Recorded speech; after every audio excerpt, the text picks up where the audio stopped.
Aaron, thanks. Good evening, everyone. We begin tonight with our special coverage of the death of Whitney Houston. Her funeral on Saturday will be private in her hometown, Newark, New Jersey. Governor Chris Christie today ordering flags to be flown at half-staff on that day. Her family deciding against a big public memorial. Earlier reports said they were considering a 20,000-seat arena.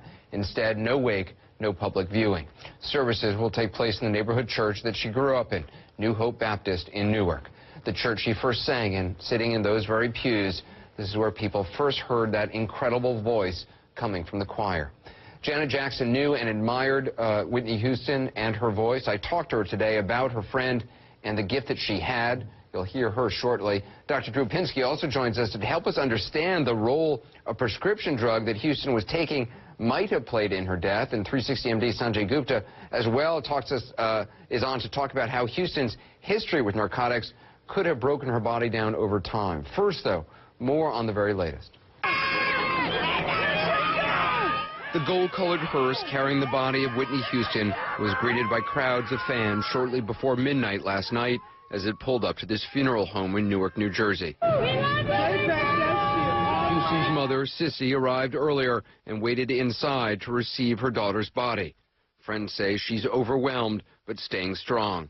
Newark is Houston's hometown, and a private funeral will be held on Saturday at the house of worship she attended as a child, the New Hope Baptist Church.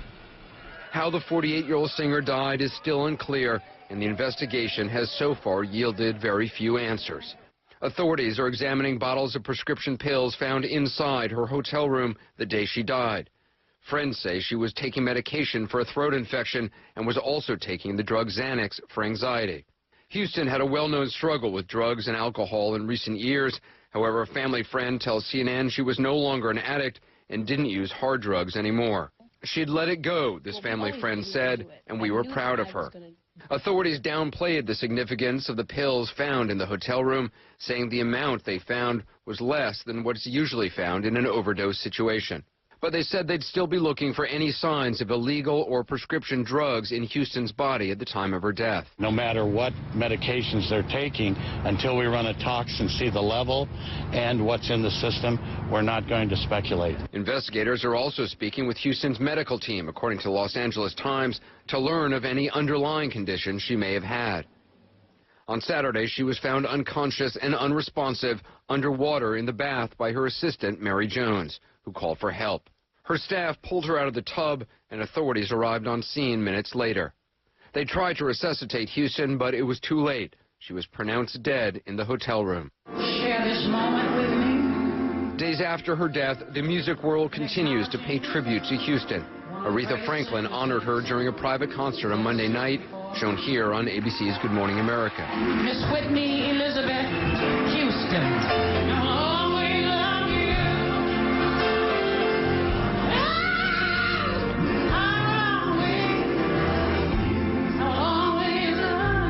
In 4 days, Houston will be laid to rest, but it'll be weeks until investigators have final answers over what may have caused her sudden and shocking death.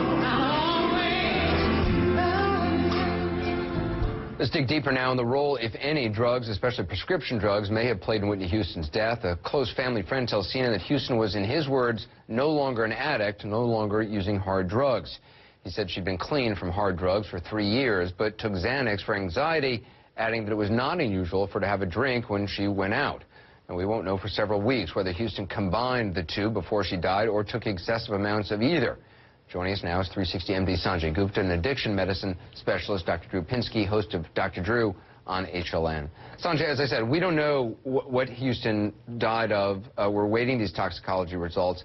What can happen, though, to a human body when even a small amount of prescription drugs are mixed together, and worse, when alcohol is added to that mix? Well, the best way to think about this is you think about the umbrella term central nervous system depressants. It's a big term, but basically it means these medications, even in isolation, can sort of depress your central nervous system and affect the things that you don't think about in your body, your ability to regulate your heart rate, your blood pressure, and also your drive to breathe.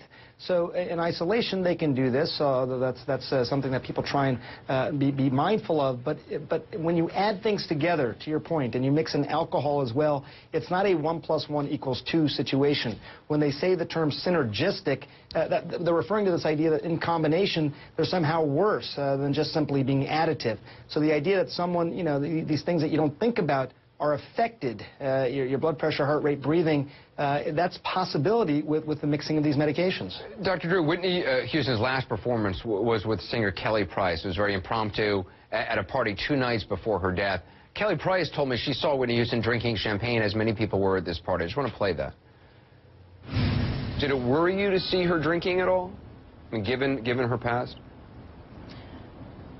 Well, no, I wasn't worried about it. I didn't see where it was excessive. I saw her with a couple of glasses of champagne, and then our interactions were normal. There was nothing that seemed that it was over the top. She didn't seem to be intoxicated to me. Again, I know intoxicated when I see it, and so I wasn't worried about it at all. You said that hearing from her friends like that makes you angry. Why? Oh, Anderson, it is, I'm no disrespect, but this is the highest level of ignorance. The fact is that just because somebody isn't doing hard drugs does not mean their addiction is not active.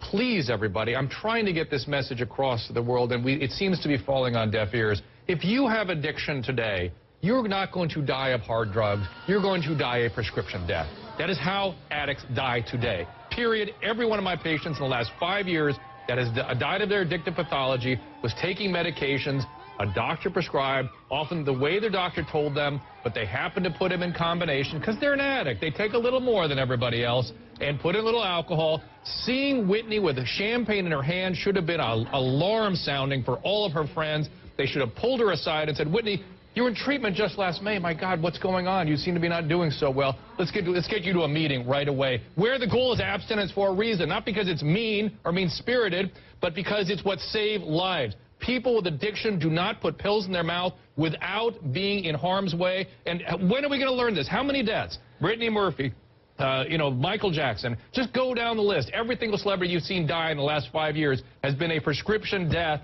with the duplicitous involvement of their physician without understanding the addictive pathology, just as these friends are not understanding it. But Dr. Drew, I mean, there's plenty of people who take Xanax and have a glass of champagne. No? Or am I completely wrong? And they're not drug addicts. These are, listen, Anderson, I got to interrupt you again. Absolutely, these are excellent medications used properly. Listen, opiates, pain medication, these are exceedingly important medication unless you're an opiate addict.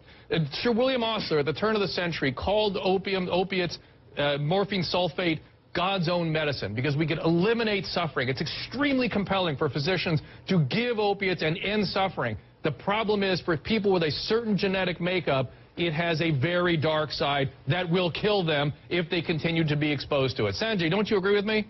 Well, I think there's a certain percentage of people who, when they take these things in combination, even if they haven't been addicts, that's the thing. And people think there's this perception that prescription drugs, because they're prescription drugs, are safer somehow than the illicit drugs like cocaine and heroin. And to Dr. Drew's point, I mean, one person dies every 19 minutes of prescription drug overdoses.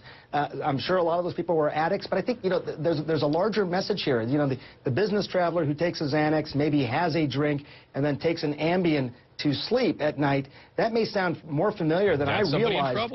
But that can really get somebody in trouble, regardless of whether they even had an addiction history in the past. So it's quite frightening. The CDC calls this a silent epidemic. Sanjay? It's not so silent. We're reporting on it every night here on CNN and HLN. I'm talking about it every night on my show at 9 o'clock. But the fact is here, we have to understand that this is what kills people. I'll refer you back to leagues of rock stars that did God knows how much illicit drugs. They did their cocaine. Look at Ozzy. Look at Rolling Stones. They did tons of illicit drugs. They're alive.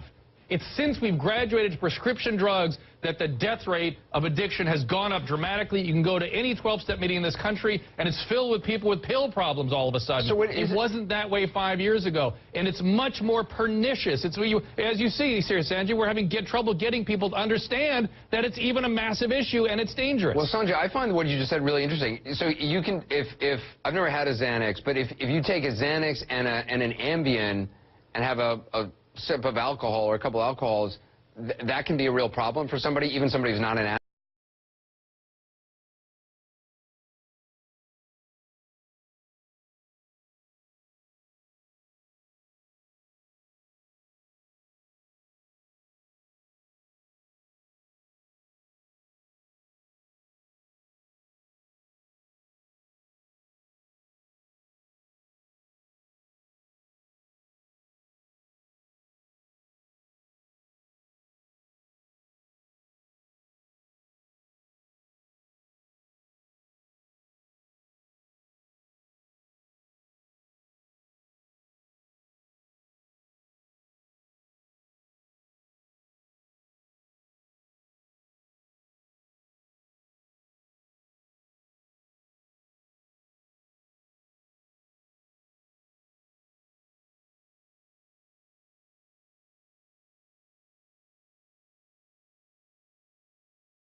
before she passed, and again, I mean, for a parent to outlive a child is just, you know, it's the worst thing there is. What advice do you have for her family, for her kid?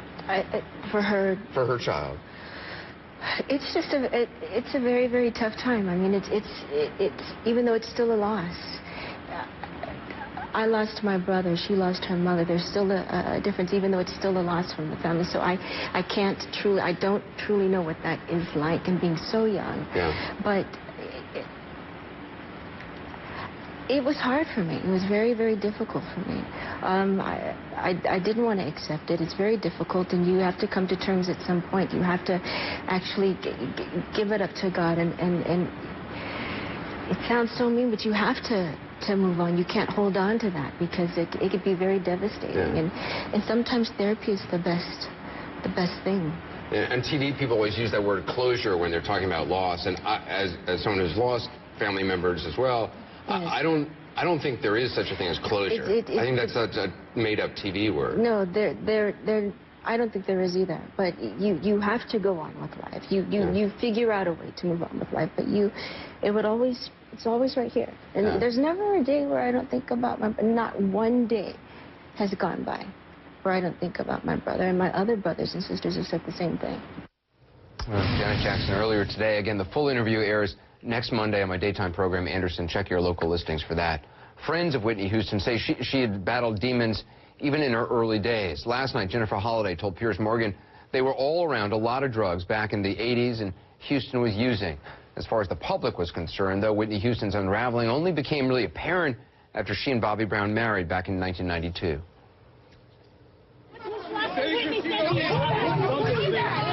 Brown canceled a concert tour, rushed back to Los Angeles last night.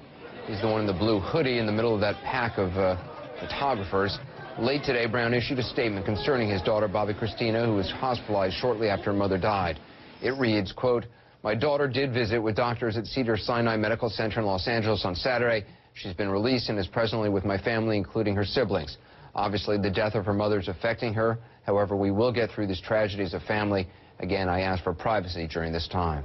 Privacy, though, has not always been high on Bobby Brown's agenda or Whitney Houston's. For years, they pursued publicity and drew notoriety. More on that tonight from Randy Kay. On Saturday, Bobby Brown took to the stage to declare his love for his ex-wife. I would like to say, I love you, Whitney. As this Eye report shows, he was there for a reunion of the 1980s boy band New Edition, of which Brown was a founding member, with songs like Cool It Now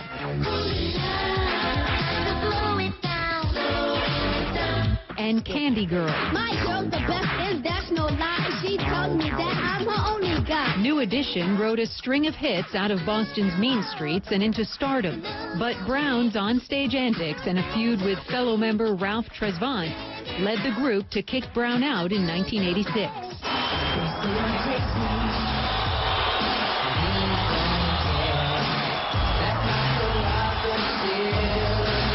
Undaunted, Brown went on to a successful solo career with hits like My Prerogative and Every Little Step from his 1988 album, Don't Be Cruel.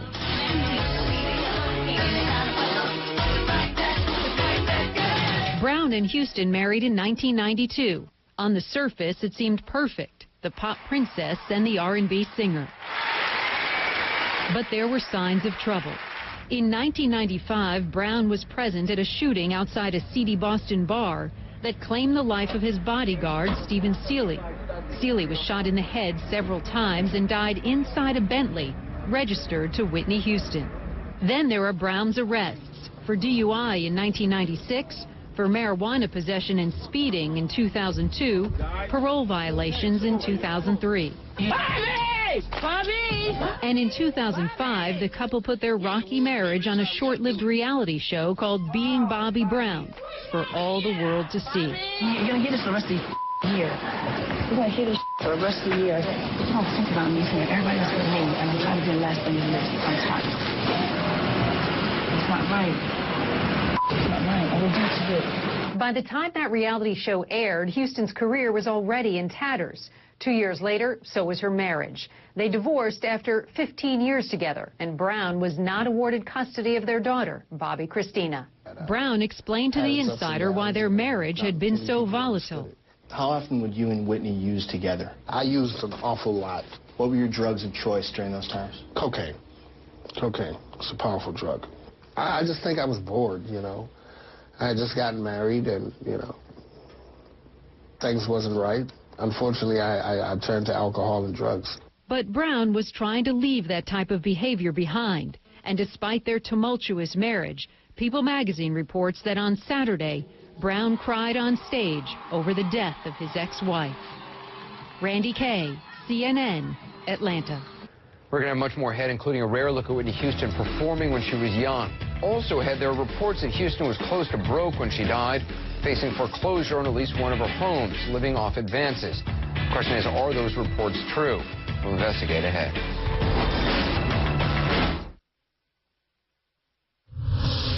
We showed you the inside of New Hope Baptist Church at the top of the program. What we didn't show was what people might have heard from the pews when a very young Whitney Houston was singing the gospel there. Now we can. The video quality is not very good, I want to warn you, but the beauty of it, the beauty of her voice and the potential of it shines through. Watch. She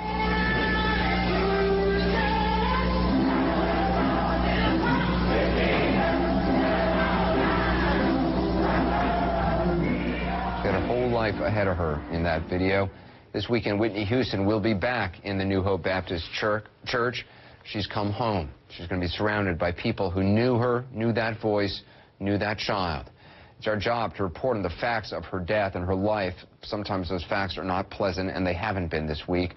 So many people want to remember the beauty of Whitney Houston's voice right now. They're buying her music once again. Right now, there are 7 Whitney Houston albums on Amazon's top 10 sellers, 26 singles on the iTunes Top 100. Sadly, there are reports that Houston was low on cash when she died.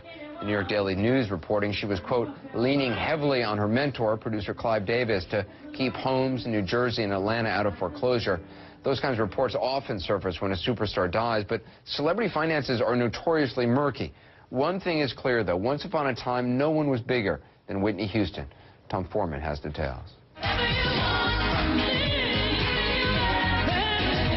Measuring the wealth of Whitney is difficult at best, but a good starting place is her 1992 hit movie, The Bodyguard. Over 20 years, it has made almost $411 million. The soundtrack has sold 17 million copies in the U.S. alone. According to the Recording Industry Association of America, that's the most ever, more than Purple Rain and Saturday Night Fever. And of course, the film also gave us that song.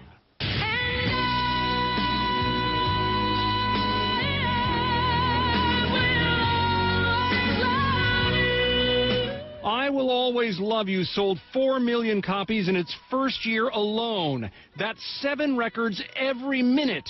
It was great news for Houston and maybe even better news for Dolly Parton, who wrote it. Under recording law, Parton, not Houston or her estate, is the one that gets paid every time you hear that song on the radio. She talked about the tune recently on Anderson's daytime talk show. And then when Whitney did it and it made all that money, I got all the money for the publishing and for the writing, and I bought a lot of cheap wigs. Still, Houston's music was the cornerstone of her empire, and her records broke records time and again. She produced more #1 singles in a row than even the Beatles. Her songs not only climbed the charts fast, but stayed near the top for long periods. How much she earned from all that is uncertain, but when ABC's Diane Sawyer asked about rumors of using crack, the singer herself suggested she had enormous wealth. First of all, let's get one thing straight. Crack is cheap. I make too much money to ever smoke crack. Let's get that straight, okay? We don't do crack. We don't do that. Crack is whack. Now her songs are dominating online sales, just as Michael Jackson's did after his sudden loss. And that could be worth many millions. In the 2 years after his death, Billboard says he sold 16 million songs and almost 11 million albums. Certainly there have been celebrities who have spent their fortunes as fast as they have made them, but Houston would have had to work at that. After all, in the mid-90s, she was widely regarded as one of the wealthiest entertainers on the planet. She owned property. She made tens of millions of dollars touring. And in 2001, she signed a record deal worth $100 million. The show underwent a huge transformation. And her appeal continues. The Grammys, packed with references and tributes to Houston, scored its biggest audience in almost 30 years. And when her final film, Sparkle, is released later this year, industry experts expect it to build even more on the fame and fortune of Whitney Houston.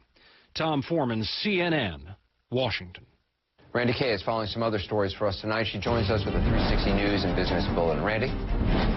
Anderson, breaking news from Capitol Hill. House and Senate negotiators hammering out a tentative deal on extending the payroll tax cut and jobless benefits. That's the word from GOP lawmakers. The deal would also prevent cuts in Medicare payments to doctors. A vote could happen by Friday when Congress adjourns for a week. Reports tonight of some of the worst shelling yet on neighborhoods in Syria. That as snipers fire at just about anyone out on the streets. New video shows what appears to be a government gunman targeting a young child. Human rights groups report at least 40 Syrians died today alone. CNN cannot independently verify these reports or the video. And Chinese Vice President Xi Jinping beginning a 5-day visit to the U.S. at the White House today. President Obama used the Oval Office meeting to remind the man in line to be his country's next leader of the importance of a trade balance between the U.S. and China. Anderson? Still ahead, Rick Santorum hoping for a big victory on Mitt Romney's home turf of Michigan. New poll numbers out. The race there heating up. We'll take a look at what Santorum's surge in Michigan means and break down the race as it is nationwide right now. Also ahead, former Mississippi Governor Haley Barbour trying to stay out of the spotlight. He turned down our invitations, well, for weeks now, to come on the program to explain hundreds of controversial pardons. Our Ed Lavendera, however, caught up with him. Governor, can you talk to us about the pardons? I'm getting on business right here. All right, we'll wait for you out here then.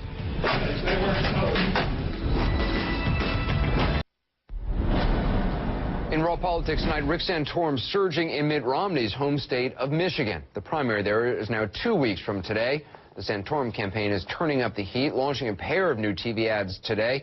He's hoping for a big win, obviously, in the state where Romney was born and the state where Romney's father served as governor.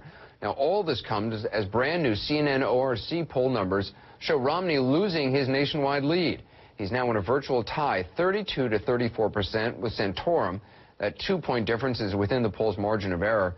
Meantime, a New York Times CBS News poll shows Santorum with a 14-point lead among conservative Republican voters. Let's talk about it now with Ari Fleischer, CNN political contributor and a former White House press secretary for President George W. Bush. Also CNN Democratic strategist Cornell Belcher. He's a pollster and strategist for the Obama 2012 campaign. Ari, Romney's negatives are way up. Santorum's basically seems to be winning evangelicals, Tea Party voters, blue-collar voters, and men. Looking at intensity for the moment, he's got far more strong supporters than Romney. What's going on here? Mitt Romney is decaying conservatives, and that's the core of his problem. This has been the issue with Mitt Romney from the beginning. Conservatives didn't trust him. They didn't think he was one of them. They didn't think he was authentic. And what conservatives have been waiting for is someone to emerge to take Mitt Romney on one-on-one. And that's when Mitt Romney has always been most vulnerable.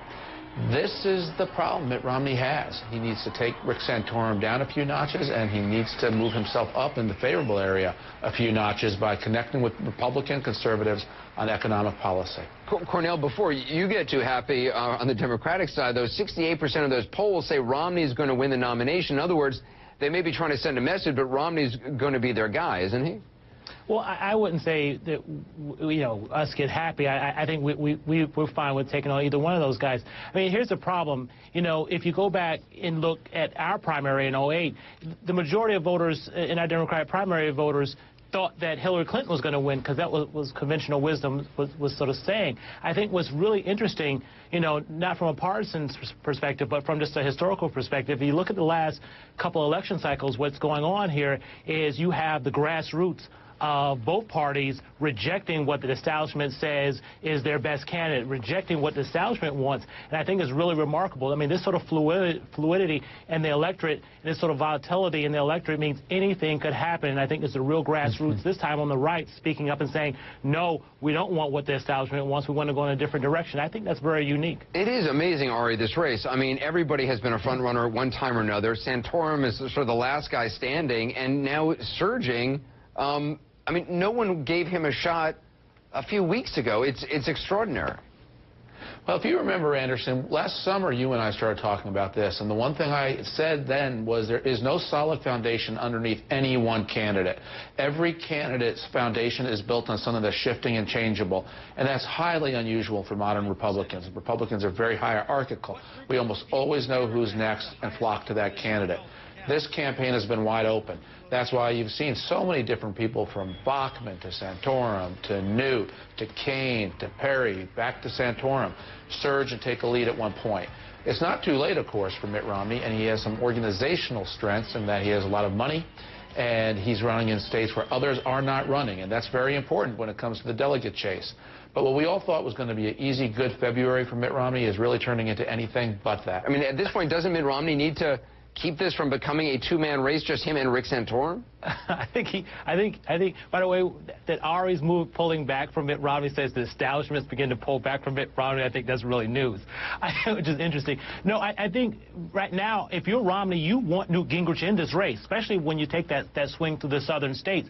You've got to have Gingrich in that race.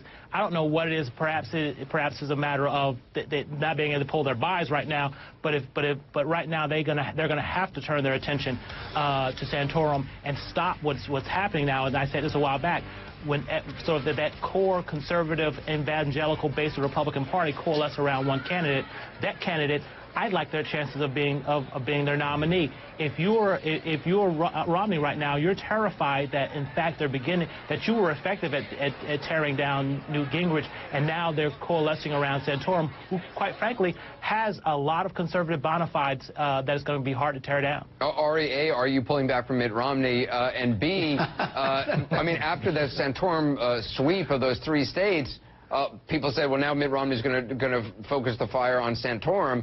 It doesn't seem in Michigan his super PAC is. Well, and on one, I've always been neutral. I'm having a lot of fun actually being an analyst and watching each of the different Republicans and trying to say what they did right, what they did wrong. So I'm just calling it as I see this race unfolding, but I've always been in the neutral camp. Once we have a nominee, believe me, I'll be fully unneutral. As for Michigan, you know, I do think he's got to set his sights on Rick Santorum. Newt is fading.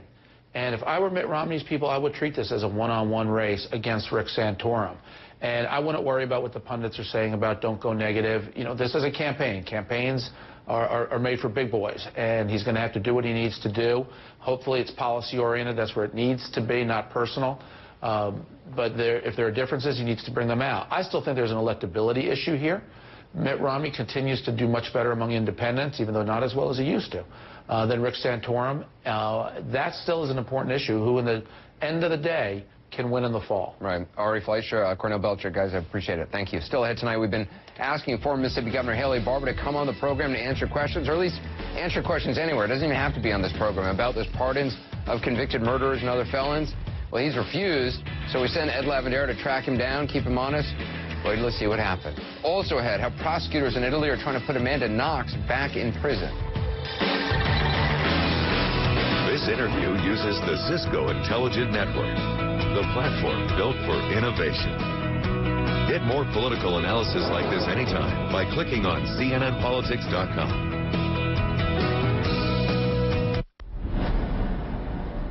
Tonight, keeping them honest and searching for former Mississippi Governor Haley Barbour in the wake of the pardoning scandal that's left victims' families in tears, asking how the criminals who murdered their loved ones could possibly have been set free and given pardons. Now, we've heard from some of those family members on this program. We've also heard from the Attorney General of Mississippi, who's trying to get the pardons overturned. The one person who will not talk to us is Haley Barbour himself. For a month now, he's repeatedly turned down our request to come on the program. And since he wouldn't come to us, we decided to go and try to find him. We finally did find him. We'll show you how that went in just a moment. But first, a recap on how we got to this point. Right before he left office, Governor Barbour granted full pardons to more than 200 people, including 4 convicted murderers, these men here, who worked at the governor's mansion on a type of work release program. It's called a trustee program. Barber said elsewhere that they committed what he called crimes of passion, and according to him, that makes them unlikely to commit another crime. He claims that's what experts say. Keeping him honest, though, experts told us that's just not true. Barber has also said he and people in his office talked to victims' families before he pardoned the men who killed their loved ones. And we've talked to some of those family members, and they said that's not true either, that neither governor nor anyone from his office actually tried to get in touch with them. So why would Barber say that? Well, that's just one of the questions we wanted to ask him. But as I said, he won't come on the program. So CNN's Ed Lavandera went to try and get answers. Here's what happened. Since Haley Barber won't come to us, we thought we'd go to him. We found the former Mississippi governor giving a speech at Washington and Lee University in Lexington, Virginia. Hi, Governor Ed Lavandera with CNN. Hey, how you doing? If we talk to you real quick. Let me go get my instructions first, then we'll talk. Can you come out and talk to us here in a second? He wouldn't give us a second and walked right inside the building, but not before showing us what he thought of the questions. Governor, can you talk to us about the pardons? Let me get my business straight here. All right, we'll wait for you out here then. Just told me to stay where I'm cold. We waited. Barber didn't come back. We went inside to find him giving his speech. The theme, ironically enough, was how government needs to do a better job of explaining its actions. But I learned a great lesson about government when we did the census in 1970, and that is that the government is not a very good communicator. That the government doesn't do a very good job at getting things across. So I've been trying all of my career to do a better job. But Governor Barber wasn't in the mood to practice what he just preached. Governor, can we get a few minutes to talk about the pardons with you? Not really. When the Supreme Court rules, then it'll be time to talk. But I'm not so presumptuous as to predict. I'm not so presumptuous as to predict what the Supreme Court's going to do. But when they rule, then we can talk. That's true, but the families want to hear. The families want to hear from you. Why won't you talk to them? The governor walked away again, so we waited outside to give him one last chance. This time, he surrounded himself with security to keep us away. Got to move back, please. You All right. Move over there so he can come out. Governor, we can knock this out in 5 minutes, Governor. Governor, can we just get 5 minutes? When the Supreme Court rules, then we'll be able to. So why can't you talk to these families who want to hear from you, who you refuse to meet with? All right. Do you regret pardoning him? Thank you very much, sir. Ed Lavandera joins me now. I love that he said to you, stay out there where it's cold. And it was cold, and it just started snowing. And the fact that his speech was all about the importance of communicating is obviously ironic. Yeah, well, the irony, I think, there speaks for itself. It's amazing that someone as seasoned a politician as Haley Barber is, has not talked about this issue very much. He was on John King's program, answered a few questions about it, but he's never, you know, we've had plenty of experts who say the idea that so-called crimes of passion mean you're not going to commit other crimes is just not true. He claims the state has lots of experts. We haven't heard from one of them. And even he was calling these crimes of passion, some of them were clearly premeditated, well-thought-out killings. And that's the interviews that he gave early on was before you really got a chance to kind of unravel exactly what. There's 200 pardons. There's a lot to get through. It's taken a while to kind of unravel all of this. All of the interviews he's done early on. It kind of glossed over. It was big picture kind of ideas as to what he was thinking. But there are much more specific questions that we have now at this point, and obviously you see the way he's reacting to them. We've talked to a number of family members. You've talked to victims' family members who want answers. What do you think they want to hear? What do you think they want to ask the governor? They just want to be able to sit across the table from him.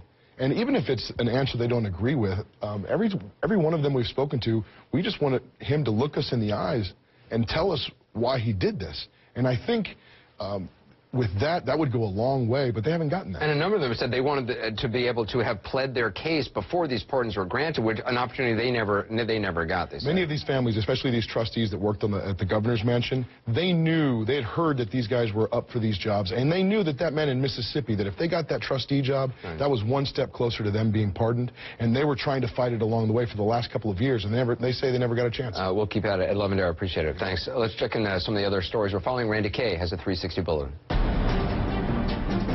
Anderson Italian prosecutors have asked a judge to overturn the acquittal of American student Amanda Knox. Knox was convicted of murdering her British roommate Meredith Kircher, but was later cleared. In a statement, Knox's family says she already proved her innocence and calls the move an act of harassment by prosecutors.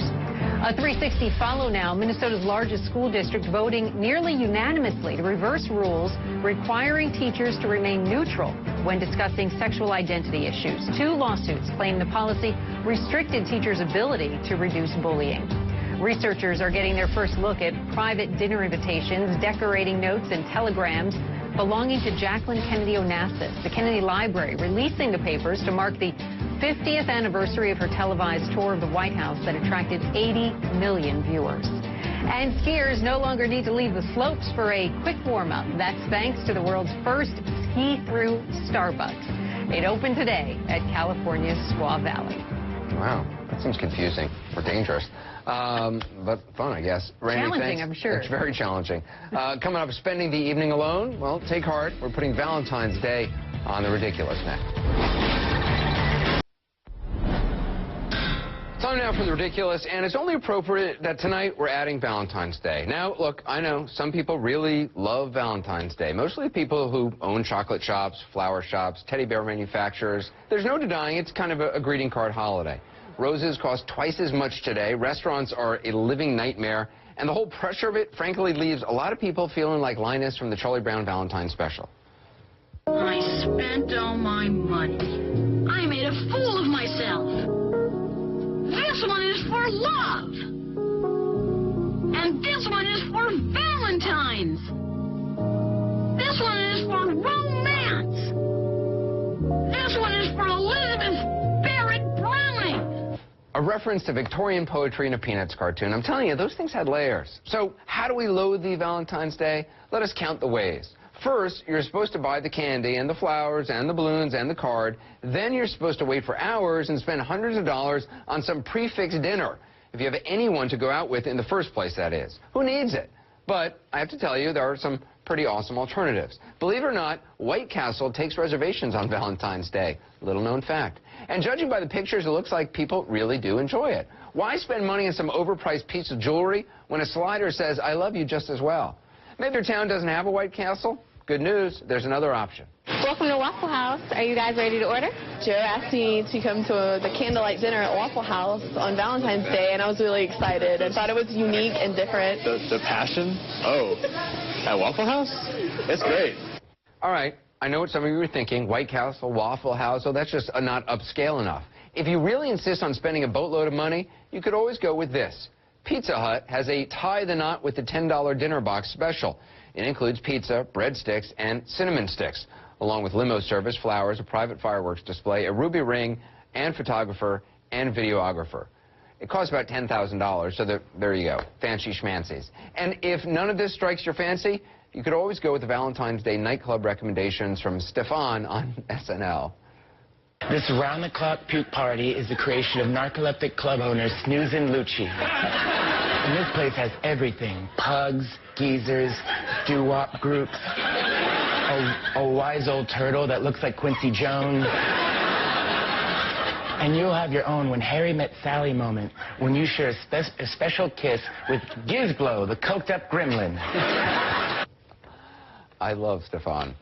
So whether you're going out clubbing or dining by candlelight at Waffle House, and especially if you're saying no to the whole charade, staying home alone and behaving like it's any other Tuesday, happy Valentine's Day.